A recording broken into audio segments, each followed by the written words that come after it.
The last few weeks we have been looking at the concept or the theme of the name of the Lord. നമ്മുടെ ദൈവത്തിൻ്റെ നാമം, നമ്മുടെ ദൈവത്തിൻ്റെ നാമത്തിൻ്റെ കീർത്തി എന്നുള്ള വിഷയങ്ങൾ നമ്മൾ ചില ആഴ്ചകളായി തുടർമാനം പഠിച്ചുകൊണ്ടിരിക്കുന്നു. As a review, I want to share with you what we looked at already, what we've studied already. ഒരുപക്ഷെ നിങ്ങൾക്കെല്ലാം ഇത് ഓർമ്മയിലുണ്ടായിരിക്കുമെന്ന് എനിക്ക് നല്ലപോലെ അറിയാം. നമ്മൾ ആദ്യമായി ചിന്തിച്ചത് കർത്താവിൻ്റെ നാമത്തെക്കുറിച്ച് നമ്മൾ ചിന്തിച്ചപ്പോൾ 8-ാം സങ്കീർത്തനം അതിൻ്റെ 1-ാം വാക്യം, Psalms 8 verse 1 is the first thing that we looked at. It said, "How excellent is your name in all the earth." ഞങ്ങളുടെ കർത്താവായ യഹോവേ, നിന്റെ നാമം ഭൂമിയിലൊക്കെയും എത്ര ശ്രേഷ്ഠമായിരിക്കുന്നു. So we looked at the concept of the glory, the excellence of the name in all the earth above the heavens. രണ്ടാമതായി നമ്മൾ ചിന്തിച്ച വിഷയം ആവർത്തന പുസ്തകത്തിൽ ആസ്പദമാക്കിക്കൊണ്ടാണ്. നമ്മൾ ചിന്തിച്ചു, നിങ്ങളുടെ ദൈവമായ യഹോവ ദേവാദി ദൈവവും കർത്താദി കർത്താവുമായി വല്ലഭനും ഭയങ്കരനുമായ മഹാദൈവമല്ലോ, അവൻ മുഖം നോക്കുന്നില്ല, പ്രതിഫലം വാങ്ങുന്നുമില്ല. For the Lord your God is God of gods and the Lord of lords, the great God, mighty and awesome, who shows no partiality nor takes a bribe. The third attribute or the name of the Lord that we studied together is the name El Shaddai. He is all sufficient one. He is the Lord God Almighty. എന്നുള്ള വിഷയമാണ് നമ്മൾ പഠിച്ചുകൊണ്ടിരുന്നത്. The fourth thing that we studied is from Matthew chapter 1 verse 23. We looked at the concept of, behold, the virgin shall be with child and bear a son. They shall call his name Emmanuel, which is translated God with us. കന്യ ഗർഭിണിയായ ഒരു മകനെ പ്രസവിക്കും, അവന് ദൈവം നമ്മോടുകൂടെ എന്നർത്ഥമുള്ള Emmanuel എന്ന പേർ വിളിക്കും. Then the next few weeks we looked at how God introduces himself to Abram in the book of Genesis. Abram, do not be afraid, I am your shield. അബ്രഹാമേ, നീ ഭയപ്പെടേണ്ട, ഞാൻ നിന്റെ പരിചയാകുന്നു. I am your shield and your exceedingly great reward. And the last few weeks we have studied that the name of the Lord is a strong tower. The righteous run into it and are saved. യഹോവയുടെ നാമം ബലമുള്ള ഗോപുരം, നീതിമാൻ അതിലേക്ക് ഓടിച്ചെന്ന് അഭയം പ്രാപിക്കുന്നു. So we have been looking at the attributes, the characteristics or the reputation of the name of God. For this morning study, I want you to take your Bibles, turn to the book of Exodus, chapter 17 and verse 15. പുറപ്പാട് പുസ്തകം 17-ാം അധ്യായം അതിൻ്റെ 15-ാം വാക്യം.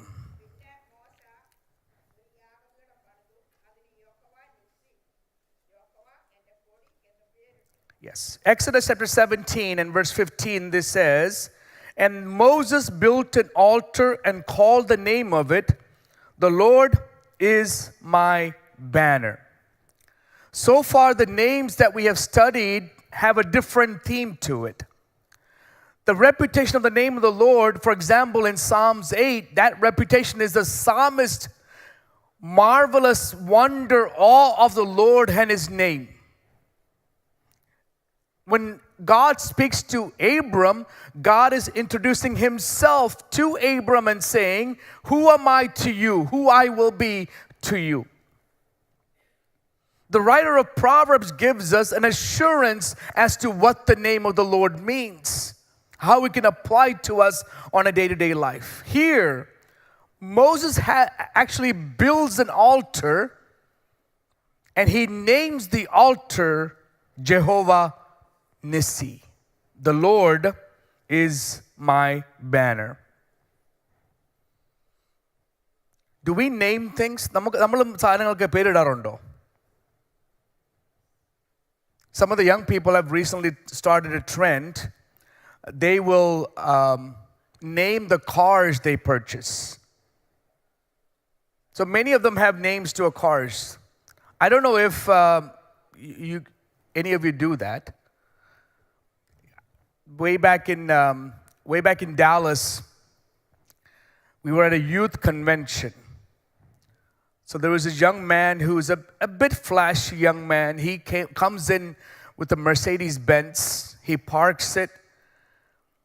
And as the meeting is over, we were all getting out. The front license plate said, "For God's glory." എൻ്റെ അടുത്ത് നാൾ പറഞ്ഞു, എന്തോ ദൈവത്തിൻ്റെ മഹത്വം, പുള്ളിക്കാരന്ന് മെർസിഡീസ് കൊടുക്കേണ്ടത്. എന്നിട്ട് പറയുകയാണ്, ഈ വ്യക്തി ഒരൊറ്റ വ്യക്തിയെ ഈ വണ്ടിക്കകത്ത് കയറ്റത്തില്ല, പിന്നെ എന്തോ ദൈവത്തിൻ്റെ മഹത്വം.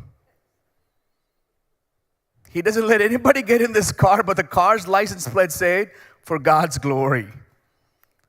This is the way we look at things. നമ്മൾ ചുമ്മാ പേരെഴുതി വെച്ചൊക്കെ പോയാൽ മതിയല്ലോ, ആർക്കും ഒരു കുഴപ്പമില്ല, നഷ്ടമില്ല, ചെലവില്ല. But if you look at the verse that Moses is saying, he's built an altar, and he's saying this altar has a name to it, Jehovah Nissi. ഇന്ന് പകൽക്കാലം നമ്മൾ ചിന്തിക്കേണ്ട വിഷയം എന്താണ് യാഗപീഠം? What is an altar?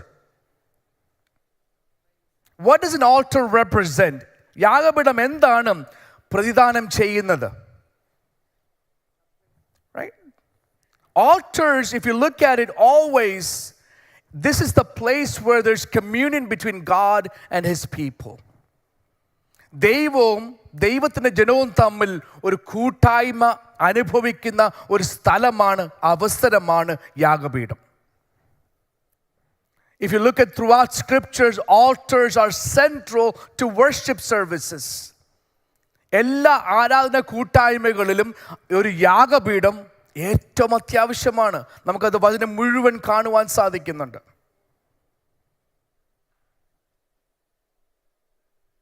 In the book of Exodus, the 20th chapter, you can read how an altar is set up to honor the Lord.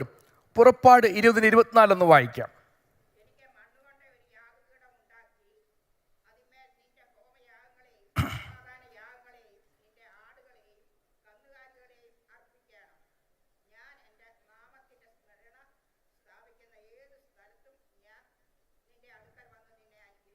Exodus 20 and 24, it gives you a clear indication of what the altar represents. Here it says, "Altar of earth you shall make for me, and you shall sacrifice on it your burnt offerings and your peace offerings, your sheep and your oxen." This is how the next part of that verse goes in the English translation. "In every place where my name is honored, I will come to you and I will bless you." എൻ്റെ നാമം എവിടെയെങ്കിലും മാനിക്കപ്പെടുന്നോ, ആദരിക്കപ്പെടുന്നോ, ബഹുമാനിക്കപ്പെടുന്നോ, അവിടെ ഞാൻ കടന്നു വന്ന് അവരെ അനുഗ്രഹിക്കും. അങ്ങനെയാണെങ്കിൽ ഈ യാഗപീഠം എന്താണെന്ന് അറിയാമോ? ഒരു യാഗപീഠം നമ്മൾ ദൈവത്തെ പ്രസാദിപ്പിക്കുന്ന, ദൈവത്തെ ഓർക്കുന്ന, ദൈവത്തെ മാനിക്കുന്ന ഒരു സ്ഥലമാണ്. An altar is where we honor the Lord, remember the Lord, we respect who God is.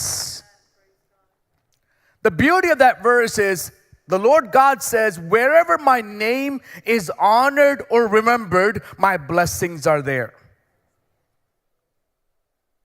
That's important for us. നമ്മൾ എവിടെയെങ്കിലും ദൈവത്തിൻ്റെ നാമത്തെ ആദരിക്കുന്നുണ്ടെങ്കിൽ അവിടെ എന്തുണ്ട്? ദൈവാനുഗ്രഹമുണ്ട്. അങ്ങനെയാണെങ്കിൽ നമ്മളെ ശരിക്കും പറഞ്ഞാൽ നമ്മൾ ദൈവത്തോട് പ്രാർത്ഥിക്കേണ്ട, ദൈവമേ ഒന്ന് അനുഗ്രഹിക്കണമേ എന്ന്. ഒരു യാഗപീഠം പണിത് അവിടെ ദൈവത്തെ ഒന്ന് ആദരിച്ചാൽ മതി. അങ്ങനെ ആദരിച്ചാൽ അവിടെ അനുഗ്രഹിക്കേണ്ടത് ദൈവത്തിൻ്റെ ഉത്തരവാദിത്തമാണ്. It is his promise, if we build an altar in which we remember the Lord God and honor the Lord, his blessings will be there. So very quickly this morning, what are all the types of offerings that we see offered on an altar? We're going to quickly look through that. One, if you look at the book of Leviticus, the first 5 or 6 chapters, you will see the different offerings that God tells Moses, the Israelites, to offer unto the Lord. The first one being burnt offerings, ഹോമയാഗങ്ങൾ. നമ്മൾ ആദ്യം കാണുന്ന യാഗത്തിൽ ഒന്നാണ് ലേവ്യ പുസ്തകത്തിൽ. What is the burnt offering for? ഏത് കാര്യത്തിലാണ് ഹോമയാഗം അർപ്പിക്കേണ്ടത്?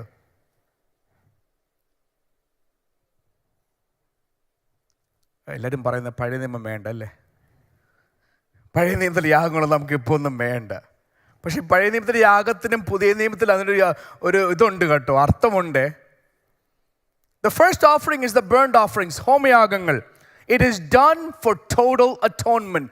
പൂർണ്ണമായ പ്രായശ്ചിത്തം പ്രാപിക്കേണ്ടതാണ് നമ്മൾ ഹോമയാഗം സമർപ്പിക്കുന്നത്. And what is offered unto the altar is bulls, rams, goats without blemish. ഊനമില്ലാത്ത ആണിനെയാണ് ഹോമയാഗത്തിൽ അർപ്പിക്കേണ്ടത്.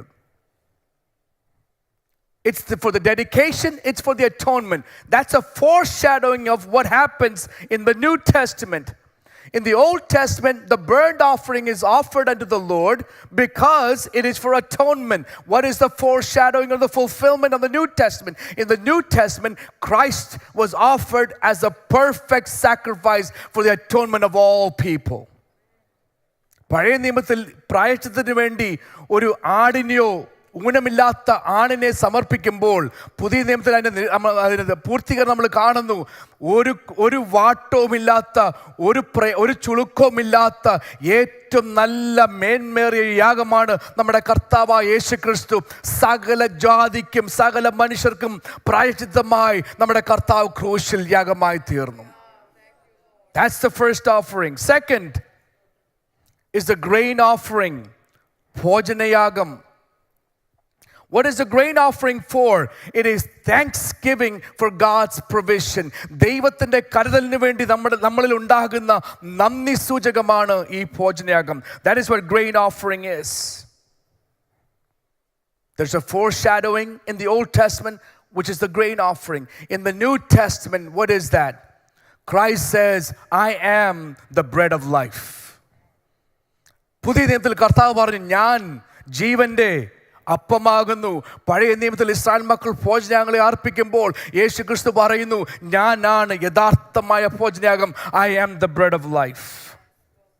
The third offering that we see in the book of Leviticus that God gives commandments to is the peace offering, സമാധാന യാഗം. It's also known as fellowship offering.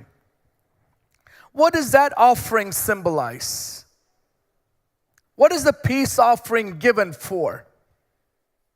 The peace offering was to emphasize the fellowship that we have with one another and with God. നമ്മൾ തമ്മിലും ദൈവത്തോടും നമുക്കുള്ള കൂട്ടായ്മ കാണിക്കുന്ന ഒരു യാഗമാണ് ഈ സമാധാന യാഗം. അവിടെയും കൊടുക്കേണ്ടത് ഊനമില്ലാത്തതിനാണ് കൊടുക്കേണ്ടത്. So even in the offerings, God makes it a point to say that our relationship should be without blemish. അവിടെയും എടുത്തു പറഞ്ഞൊരു വിഷയമുണ്ട്. നമ്മുടെ ബന്ധങ്ങൾ ഒരു സഭാ കുടുംബത്തിൽ ഒരു സഭായോഗത്തിൽ ഇരിക്കുന്ന നമുക്ക് തമ്മിൽ നമ്മുടെ ബന്ധങ്ങളിൽ ഒരു ഊനമില്ലാതിരിക്കണം. And for that, the Israelites offered a peace offering. What is the fulfillment of that in the New Testament? In the letter to the Ephesians, the 2nd chapter, we read, He himself is our peace, who has made both one and has broken down the middle wall of separation. മുമ്പേ ദൂരസ്ഥരായിരുന്ന നിങ്ങൾ ഇപ്പോൾ ക്രിസ്തുവേശുവിൽ ക്രിസ്തുവിന്റെ രക്തത്താലും സമീപസ്ഥരായി തീർന്നു. അവൻ നമ്മുടെ സമാധാനം. അവൻ ഇരുപക്ഷത്തെ നോക്കി ഒന്നാക്കി.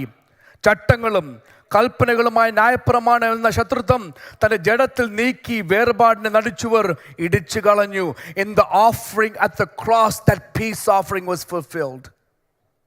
Any and every one of us who were divided, who lived in different situations, came from different backgrounds, came from different religious backgrounds, all of us had the opportunity to come together.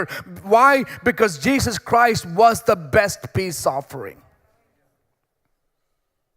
The fourth offering that we see offered on the altar is a sin offering, pābayāgam. What's the difference between the sin offering and the burnt offering? Because burnt offering was for atonement. Then what is a sin offering for? Sin offering is for sins that we may have unintentionally committed. ഇങ്ങനെ വായിക്കുന്നു, യഹോവ കൽപ്പിച്ചിട്ടുള്ള വല്ല കാര്യത്തിലും ആരെങ്കിലും അബദ്ധവശാൽ പിഴച്ച് ആ വക വല്ലതും ചെയ്താൽ.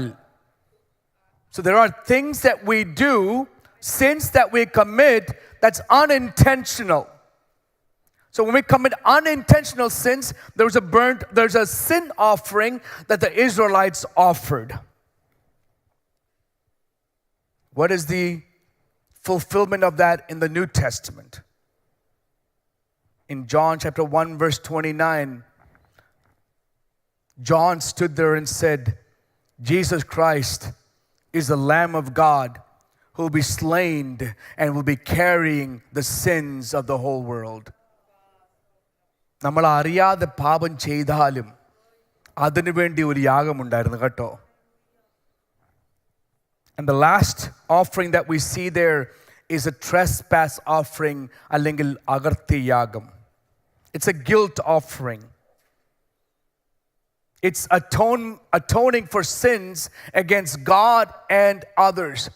മറ്റുള്ളവരോടോ ദൈവത്തോടോ പാപം ചെയ്തെങ്കിൽ അതിനുവേണ്ടി പ്രത്യേകിച്ച് പ്രായശ്ചിത്തം നേടാൻ വേണ്ടിയാണ് നമ്മൾ ഈ അകർത്തിയാഗങ്ങൾ നമ്മൾ ചെയ്യുന്നത്. It acknowledges that I may have broken somebody's trust. It acknowledges that I may have grieved somebody else.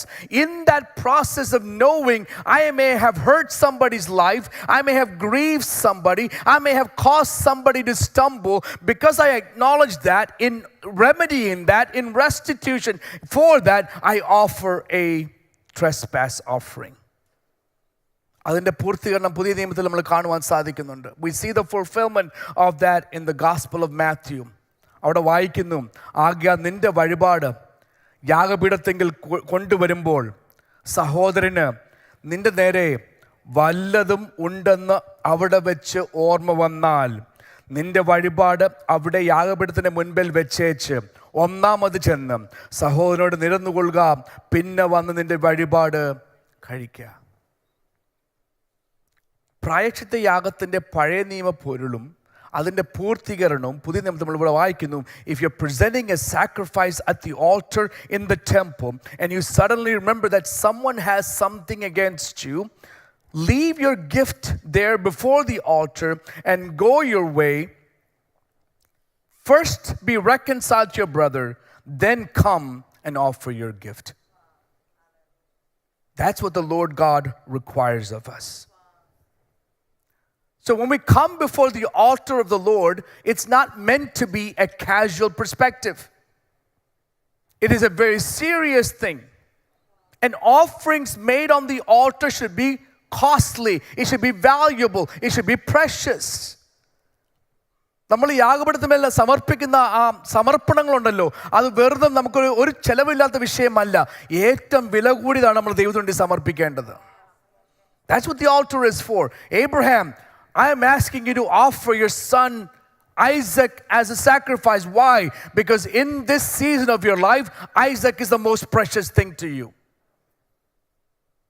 So in every offering, in every worship, every time you come before the altar of God, make sure it's not something of convenience, but it's something of value to you that you're offering unto the Lord.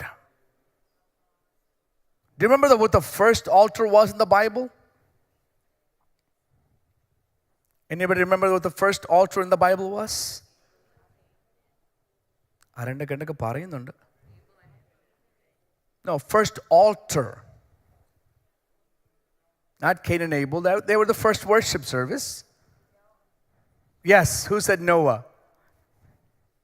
In the book of Genesis chapter 8, Noah is the one to build the first altar in the scriptures. When did he build that? Right after the rains and the floods stopped. So from that instance, you know why Noah built that altar. Right? Because when we look at that situation, the whole world was under the judgment of God. Noah built this altar after God's judgment stopped. The rain and the floods, everything stopped. The waters receded. The ark stopped. In that moment, Noah builds an altar. What does that mean? Noah is saying, Lord God, you are a holy God, an awesome God. You're a God who can judge the earth in the most objective, unbiased way. But I built an altar knowing, God, you are the one who protected and provided my family. You're the one I'm grateful for the navigation, for the guidance, for the blessings, for the presence I experienced all these days that I've sat in the ark. So Noah's altar was a thanksgiving altar unto the Lord, recognizing God's provision and protection. In this chapter, why did Moses build this altar? In this chapter, why did Moses name the altar Jehovah Nissi? എന്തുകൊണ്ടാണ് മോശ ഈ യാഗപീഠം പണിയുകയും ഈ യാഗപീഠത്തിന് യഹോവ എൻ്റെ കൊടി എന്നർത്ഥമുള്ള പേരിടുകയും ചെയ്തത്? If you look at this chapter, you see a couple of different things happening. One, the Israelites are complaining and asking Moses, Moses, can you give me some water? Can you give us some water? We're thirsty. In that instance, Moses goes before God and says, God, what am I supposed to do? The people of God are asking for water, and I find no water in this wilderness journey. And God says, you go stand by that throne of the rock and use the rod that I have given you. With that rod, strike the rock once, and the water will come out. That's the first incident. The second incident is, now we have a group of people who are attacking the people of God, the Amalekites. And the Amalekites come and start to attack it. Now Moses, as the leader of the people, is asking the Lord, Lord, what should I do? Moses tells Joshua, Joshua, you're assigned as the leader. I want you to go and fight this battle. But what does Moses do? Moses climbs the mountain and he starts to intercede on behalf of Joshua and everyone who is fighting. Moses lifts up the rod, raises up his hands, is standing in the presence of God. And we know at the moment that his hands are raised, the people of Israel won. The moment his hands were lowered, the people of Israel lost. മോശയുടെ കൈ ഉയർന്നിരിക്കുമ്പോൾ Israel മക്കൾക്ക് ജയമുണ്ടായി. അത് താഴ്ന്നു പോകുമ്പോൾ അമാലിയക്കാർക്ക് അവർക്ക് ജയമുണ്ടായി. അന്നേരം മോശയ്ക്ക് ഒരു കാര്യം മനസ്സിലായി, യോശുവയാണ് യുദ്ധം ചെയ്യേണ്ടത്, പക്ഷെ എനിക്കൊരു ഉത്തരവാദിത്വമുണ്ട്. എൻ്റെ കരം പൊങ്ങിയിരിക്കണം, ഞാൻ പ്രാർത്ഥിക്കണം, ഞാൻ ഇടിവിൽ നിൽക്കണം. Moses realized, yes, I'm the leader. I have delegated this responsibility to Joshua. Joshua and the people are fighting in the battlefield. That doesn't mean now I get to sit back on the couch, watch some TV and relax. No, I have a responsibility. I have to intercede. I have to stand in the gap for the people who are fighting. As long as my hands are up, my people will win. My God will bring about victory. But keeping the hands up for a long time becomes tiring. Doesn't it? It's not easy just to hold your hand up like that. At some point, your hands become tired. And then you notice nobody else walked away from Moses. Two people came to Moses, Aaron and Hur. They came to Moses and said, Moses, we see something. We see you praying. We see you standing in the gap. മോശെ, നീ ജനത്തിനു വേണ്ടി പ്രാർത്ഥിക്കുന്നതും കരമുയർത്തി നിൽക്കുന്നതും ദൈവത്തിൽ നിൽക്കുന്നത് ഞങ്ങൾ കാണുന്നു. പക്ഷേ ഞങ്ങൾക്കൊരു കാര്യം മനസ്സിലായി, നിന്റെ കരങ്ങൾ ക്ഷീണിക്കുന്നുണ്ട്. We know your hands are weakening. It's getting tired. We will do one thing. We'll come underneath your hands. We'll help you. Hold up your hands. People of God, this is what the church of God should look like. കൈകൊണ്ട് താങ്ങാനല്ല, കരങ്ങളെ താങ്ങണം. ഭാരം കൂട്ടിവെക്കാനല്ല, ഭാരം വഹിക്കുന്ന ഒരു വ്യക്തിയെ അവരുടെ കൂടെ പോയി നമ്മൾ അടിയിൽ നിന്ന് ഒന്ന് സപ്പോർട്ട് ചെയ്യണം. നിന്റെ കരം ക്ഷീണിച്ചു പോകുവാൻ ഞാൻ സമ്മതിക്കത്തില്ല സഹോദര. നീ പ്രാർത്ഥിക്കുമ്പോഴും ഞാനും കൂടെ നിന്ന് പ്രാർത്ഥിക്കും. My brother, if you're tired, if you're weak, you're fatigued, you have been interceding, you've been praying, and your hands are getting tired, I will not let you get tired. I will stand with you. I will lift your hands up, because when your hands are up, we have victory in the name of the Lord. How far the church has gone away from that level of support. How far the church has deviated their perspective or distorted their perspective, that when someone is interceding, instead of pointing fingers or making fun of them or singling them out, it's our responsibility to go next to them. ഒരു വ്യക്തി ഒരു സഭയ്ക്ക് വേണ്ടി ഇടിവിൽ നിൽക്കുമ്പോൾ അവരെ ഒറ്റപ്പെടുത്തുകയല്ല ചെയ്യേണ്ടത്. ഒരു വ്യക്തി സഭയ്ക്ക് വേണ്ടി അധ്വാനിക്കുമ്പോൾ അവരെ ഒറ്റപ്പെടുത്തുകയല്ല ചെയ്യേണ്ടത്. ഒരു വ്യക്തി സഭയ്ക്ക് വേണ്ടി ഇടിവിൽ നിൽക്കുമ്പോൾ അവരുടെ കൂടെ പോയി അവരുടെ കരം ക്ഷീണിക്കാതെ നിർത്തുവാൻ നമുക്കൊരു മനസ്സുണ്ടാകണം. അങ്ങനെ ചെയ്യുവാണെങ്കിൽ ദൈവമക്കളെ, കർത്താവിൽ നമുക്ക് ജയം പ്രാപിക്കുവാൻ സാധിക്കും.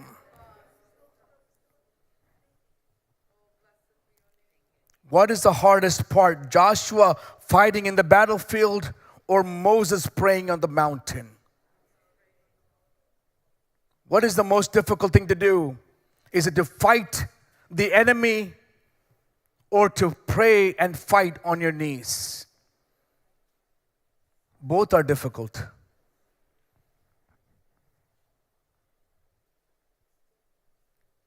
When we pray for a long time, sometimes we feel tired. Because in human strength, it's very impossible for us to carry that on. Nowhere in the Bible does it say that you're supposed to fight this battle alone. We're meant to be a fellowship. We're meant to be a group. We're meant to be a community. Even in the concept of marriage, in the concept of a family, the Bible says two are better than one. Why? When someone falls, there is somebody there to pick the other person up. Now imagine if as a church we develop that same perspective. ഒന്ന് ചിന്തിച്ചു നോക്കിയേ, ഈ മോശ പ്രാർത്ഥിച്ചപ്പോൾ കൂടെ നിൽപ്പാൻ അഹരോനും സഹോദരനോട് കടന്നു വന്ന് മോശയുടെ കൈ ക്ഷീണിച്ചു പോകാതെ തളർന്നു പോകാതെ നിർത്തുവാൻ മനസ്സ് കാണിച്ച ഒരു കാഴ്ചപ്പാട് നമ്മുടെ സഭയ്ക്ക് ഉള്ളിലുണ്ടായാൽ ഈ സഭയുടെ അനുഭവം ഒന്ന് ചിന്തിച്ചു നോക്കിയേ. How much we need to come back to the basic principles of an altar, a basic principle of a battle. How much we need to come back and change our perspective on what it means to be united as a believer, as a body of the Lord Jesus Christ. I told you both praying and fighting are hard. Joshua is facing the enemies head on in the battlefield. Moses at a distance is praying and asking the Lord, Lord, I am surrendered. I am asking for help. The hands raised have many symbols. When a little child stands to us and raises their hands, they're saying, pick me up, help me.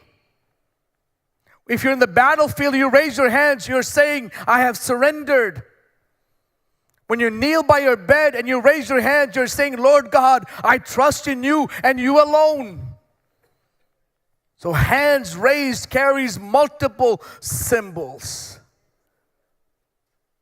And so Moses is saying, Moses, Lord, I am like a child. I need your help. Moses is saying, Lord, I am surrendered. My hands can win this battle. Your hands need to be evident in this battle. Moses is saying, Lord, I'm not able to help much in the battlefield, but my brother Joshua is out there. My people, the Israelites, are out there and they're fighting. Lord, my hands are weak, but I'm asking the one who made the heavens and the earth for his presence to be with the armies of the people of God. This is what a family, this is what a community, this is what a church should look like. നമ്മുടെ ശത്രുക്കളെ നമുക്ക് തോൽപ്പിക്കണമെങ്കിൽ നമ്മൾ അറിയേണ്ട ചില കാര്യങ്ങളുണ്ട്. If we need to defeat our enemies, there are things that we should know. One, we should stop seeing each other as enemies. ഒന്നാമത് നമ്മൾ ചെയ്യേണ്ട വിഷയമുണ്ടല്ലോ, നമ്മൾ അന്യോന്യം ശത്രുവായിട്ട് കാണല്ലേ കേട്ടോ. Stop seeing each other as enemies. Second, we must acknowledge that we all have one common enemy. അന്യോന്യം ശത്രുക്കളായി കാണാതെ നമ്മളെല്ലാവരും ഒരു കെട്ടായിട്ട് നിന്നുകൊണ്ട് നമുക്കെല്ലാവർക്കും ഒരു ശത്രു ഉണ്ടെന്ന് നമ്മൾ മനസ്സിലാക്കുമ്പോൾ നമ്മുടെ യുദ്ധം ശരിയായിക്കോളും. അതുവരെ അങ്ങോട്ടും ഇങ്ങോട്ടും യുദ്ധം. We need to make sure that we have one common enemy and that we fight that enemy and not each other. Third, we must admit that we need each other in this battle. ഈ യുദ്ധകോളത്തിൽ എനിക്ക് നിങ്ങളെ ആവശ്യമുണ്ട്, നിങ്ങൾക്ക് എനിക്കും എന്നെ ആവശ്യമുണ്ടെന്നുള്ളൊരു ബോധ്യം നമുക്കുണ്ടായിരിക്കണം. മോശയ്ക്ക് പ്രാർത്ഥന ഒക്കത്തുള്ളൂ, ആ പ്രാർത്ഥന വേണം യുദ്ധകാലത്തിൽ. യോശുവായേ, നീ യുദ്ധകാലത്തിൽ ഇറങ്ങുന്നു, നിന്നെ വേണം അവിടെ. നമുക്ക് അന്യോന്യം ആവശ്യമുണ്ടെന്ന് നമ്മൾ മനസ്സിലാക്കിക്കൊള്ളണം. Just because Moses is praying doesn't mean that he's worse off or less than Joshua, who's actually fighting in the battlefield. Both are equally important. We just simply have different responsibilities. And that's the fourth realization for us to win our battles. Not to say that all of us should fight in the same role and with the same responsibilities. We will have different responsibilities as we fight in the battle. And the fifth thing that we should realize, when we learn that we can only have victory is only when we all work together. ഈ യുദ്ധം ജയിക്കണമെങ്കിൽ നമ്മൾ അറിഞ്ഞിരിക്കേണ്ട അഞ്ചാമത്തെ കാര്യം, നമുക്ക് ജയം കരസ്ഥമാക്കണമെങ്കിൽ നമ്മൾ ഒറ്റക്കെട്ടായിട്ട് നിന്നാലേ ഒക്കത്തുള്ളൂ. We have to stand together to win this battle. ചുരുക്കി പറഞ്ഞാൽ, യുദ്ധക്കളത്തിൽ ഇറങ്ങാൻ ചില ആൾക്കാരെ നമുക്ക് ആവശ്യമുണ്ട്. സഹോദരനെ തോൽപ്പിക്കാനല്ല, സഹോദരനോട് കൂടെ നിന്ന് നമുക്കെതിരെ വരുന്ന ശത്രുവിനെ തോൽപ്പിക്കാൻ. We need some fighters in the battlefield. Secondly, we need some prayer warriors. നമുക്ക് ചില പ്രാർത്ഥനാ വീരന്മാരെ ആവശ്യമുണ്ട്. എന്താ അറിയാമോ, യുദ്ധക്കളത്തിൽ ഇറങ്ങാൻ സാധിക്കുന്നില്ല, പക്ഷെ അവർക്ക് വേറൊരു ഉത്തരവാദിത്വം നല്ലപോലെ ചെയ്യുവാൻ സാധിക്കും. അവിടെ കിടന്ന് യുദ്ധം ചെയ്യുന്നവർക്ക് വേണ്ടി പ്രാർത്ഥിപ്പാൻ, അവർക്ക് വേണ്ടി ഇടിവിൽ നിൽപ്പാൻ, അവർക്ക് വേണ്ടി കൈ ഉയർത്തി നിൽക്കുവാൻ കുറച്ചുപേരെ ദൈവം അന്വേഷിക്കുന്നുണ്ട്. അവിടെയാണ് ജയം കരസ്ഥമാക്കുന്നത്. നമുക്ക് വേറൊരു കൂട്ടം ആൾക്കാരെ ആവശ്യമുണ്ട്. എന്നറിയാമോ, പ്രാർത്ഥിച്ച് ക്ഷീണിക്കുമ്പോൾ കരത്തിനൊരു സപ്പോർട്ട് ചെയ്യാൻ കുറച്ച് ആൾക്കാരെ ദൈവം നോക്കുന്നുണ്ട്.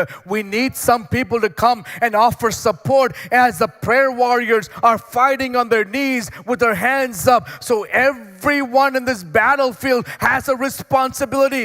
I will translate it. Everyone in this church has a responsibility. Are you the one that God has called to go and fight against the enemy? Are you the one that God has called us and said, come, sit on the mountain and pray with me? Are you the one that's been called to lift and support somebody's hand? None of us are more important than the other. All three groups of people are needed for victory to be achieved. After all this is done, and they have victory, then Moses sets an altar up. And Moses says, I am setting this altar up. Why? Because we did what we were supposed to do, but the glory belongs to the Holy God.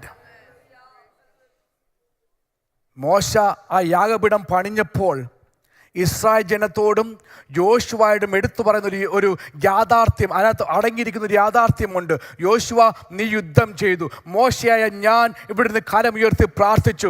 അഹരോനും സഹോദരനും കടന്നു വന്ന് എൻ്റെ കരത്തിന് support ചെയ്തു. നമ്മൾ ചെയ്യേണ്ടതെല്ലാം നമ്മൾ ചെയ്തു. പക്ഷെ ജയം കരസ്ഥമാക്കി എന്താ അറിയാമോ, നമ്മുടെ ദൈവം മാത്രമാണ്. ഈ യാഗപീഠം പറയുന്നത് എൻ്റെ ദൈവത്തിന് മാത്രം മഹത്വം. Whole glory belongs to God because it is through him we have this victory. Moses could tell Joshua, let me build you a monument because you won this battle. Joshua could tell Moses, let me build you a monument because you prayed for all of us when we were fighting.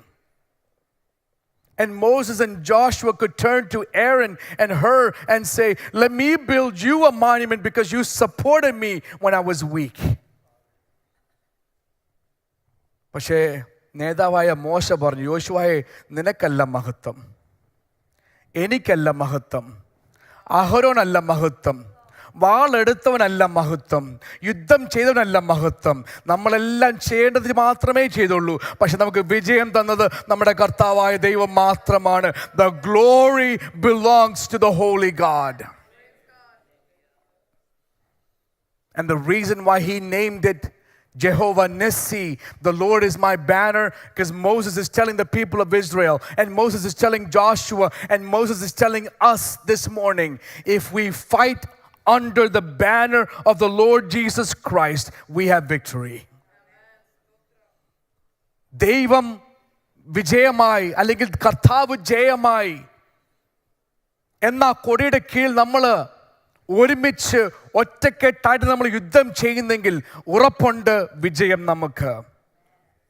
Secondly, if we fight under the banner of the Lord Jehovah Nissi, that means we have protection. ഈ കൊടിയുടെ കീഴിൽ നമ്മൾ യുദ്ധം ചെയ്യുമ്പോൾ അവിടെ നമുക്ക് സംരക്ഷണമുണ്ട്. Third, in his banner of Jehovah Nissi is where we should be united. ഈ കൊടിക്കീഴിലാണ് നമ്മൾ ഐക്യതയോടെ നിൽക്കേണ്ടത്. The altar is not named Moses the great leader's monument, or Joshua the great fighter's monument, or Aaron the great supporting monument. No, the altar is named Jehovah Nissi. In other words, even when victory is achieved and Moses sets up the altar, Moses is saying, come people of Israel, it's time to worship our Lord God. Israel മക്കളെ കടന്നു വരിക, നമ്മൾ ജയിച്ചു, ദൈവം നമുക്ക് വിജയം തന്നു. അതുകൊണ്ട് മാത്രമായില്ല, ഒരു യാഗപീഠം വെച്ച് നമ്മുടെ ദൈവത്തിന് പൂർണ്ണ മഹത്വം കൊടുക്കേണ്ട സമയമായി. നമ്മുടെ ജയത്തിൽ നമ്മുടെ ദൈവത്തെ മറന്നു പോകല്. In our victories, don't forget God. In our victories, don't neglect God. After you have achieved victory, set up an altar and say, come my children, come my spouse, come my church members, we'll come together, offer the best that we have, the worship, the glory, the thanksgiving, the praise, all of that to the one to whom it deserves. And the greatest victory that we can talk about is what the Christians across the globe are celebrating today as. Today, the world recognizes this Sunday to be Resurrection Sunday. Perhaps as you drove here, you saw all the signs outside of different churches that says Easter Sunday service or Resurrection Sunday service. And as a community of South Indian Christian believers, we don't necessarily celebrate a lot of these things, but we acknowledge a lot of these things. But these celebrations have been going on for over 1,600 years in Christendom. Starting with Palm Sunday, Holy Monday, Holy Tuesday, Holy Wednesday, Maundy Thursday, Good Friday, Holy Saturday, ending in the Resurrection Sunday.